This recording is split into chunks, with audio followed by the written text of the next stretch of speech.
The Shadow at the Crossroads, the legend of Baron Samedi to Part I, the lore of the last threshold in the humid, heavy air of the Haitian nights, where the drums beat like a collective heart. There's a place that is neither here nor there. It is the Crossroads, the thin veil between the world of the living and the realm of the dead. And standing at that gate, leaning against a mahogany cane, is a figure that haunts the dreams of kings and beggars alike. He wears a tattered black tuxedo, a tall silk top hat, and dark glasses. Not because he is blind, but because he has seen the sun die 1,000 times. His face is a skull painted with white ash, and his breath smells of cheap cigars and raw rum infused with 21 hot peppers. This is Baron Samedi, the low of the dead. But do not be fooled by his macabre appearance. The Baron is not a Grim Reaper. He is a judge, a trickster, and the ultimate protector. He is the one who decides who crosses over and who stays to finish their business. He is the guardian of the cemetery, and without his permission, no soul can enter the earth and no ghost can haunt the living. Part 2. The birth of first grave, the legends say that in the beginning, the great creator, Bondi, grew tired of the chaos of the mortal world. Mortals died, but their souls wandered aimlessly, clogging the air like smoke.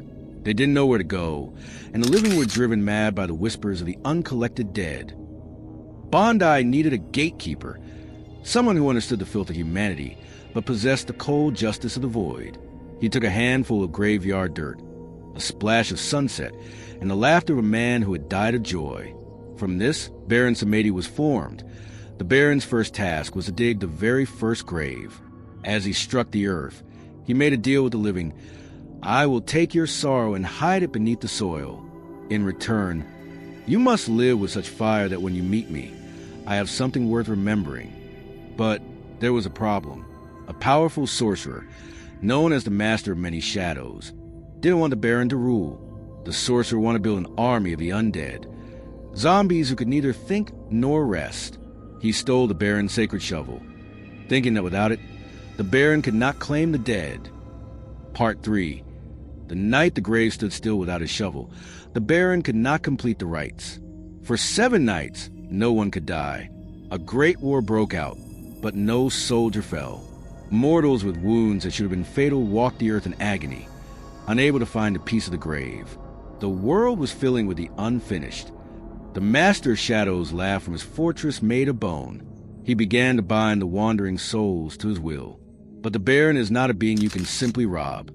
Samedi didn't go to the fortress with an army. He went alone, carrying only a bottle of rum. He walked through the gates, dancing a lewd, rhythmic dance that made the sorcerer's undead guards tremble. Why fight little shadow? The Baron whispered, his voice like dry leaves on a coffin. Even you are my child. Every shadow eventually returns to the one who cast it. The Baron challenged the sorcerer to a game. If the sorcerer could outdrink the Baron, he could keep the shovel. If not, his soul would be the first to fill the hole that the shovel would dig. The sorcerer, arrogant in his power, agreed. But the Baron's rum wasn't just alcohol. It was a distilled essence of every tear ever shed. After 3 sips, the sorcerer's heart simply stopped, overwhelmed by the weight of the world's grief. Part 4. The king of the carnival, the Baron, retrieved his shovel and dug the sorcerer's grave himself. But he didn't just return to the shadows. He transformed the act of dying from a tragedy into a celebration. This is why, in the cult of Samedi, there is music. The Baron loves the sound of the fiddle and the beat of the drum. He loves the Ged dance, a provocative, energetic movement that reminds everyone that while death is certain, life is a party that must be enjoyed. He became the patron of the outcasts. The Baron doesn't care if you were a saint or a sinner. To him, every skeleton looks the same. He is the only god who cannot be bought with gold. He only accepts rum, cigars, and a good story. There's a famous tale of a rich man who tried to bribe the Baron for eternal life. The man brought diamonds and silk to the cemetery gates. The Baron looked at the jewels, laughed so hard his glasses fell off, and said, "Can these diamonds breathe? Can this silk feel the heat of a kiss? If you love these things so much, you shall have them forever." He turned the man into a statue of salt, eternal, unchanging, and perfectly dead while still standing. Part V. The protector of children, perhaps the most surprising part of the Baron's myth, is his love for children. In Voodoo tradition, The Baron often refuses to dig the grave for a child whose time has not truly come. He is the ultimate healer. If a child is sick, parents pray to Samedi. If the Baron refuses to dig the grave, the child cannot die and he stands at the bedside, frightening away the lesser spirits of disease with his foul language and cigar smoke.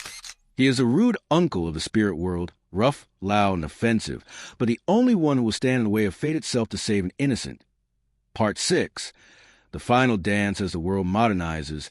The Baron has changed. He is no longer just in the Haitian jungles. He is in the neon lights of the cities, in the shadows of the hospitals, and at the edge of every digital screen. He is the reminder that in a world of likes and followers, the only follower who matters in the end is the man in the top hat. The story of Baron Samedi is the story of our own relationship with the end. We fear him because he is the unknown, but we love him because he is the one who tells us that it's okay to laugh, even at the funeral. The myth ends not with the end, but with it to be continued. Because every night, at Crossroads somewhere in the world, the Baron is still there. He is lighting a cigar, taking a sip of rum, and waiting, not with a scythe, but with a grin. He is waiting for you to finish your dance, so that he can show you the next one.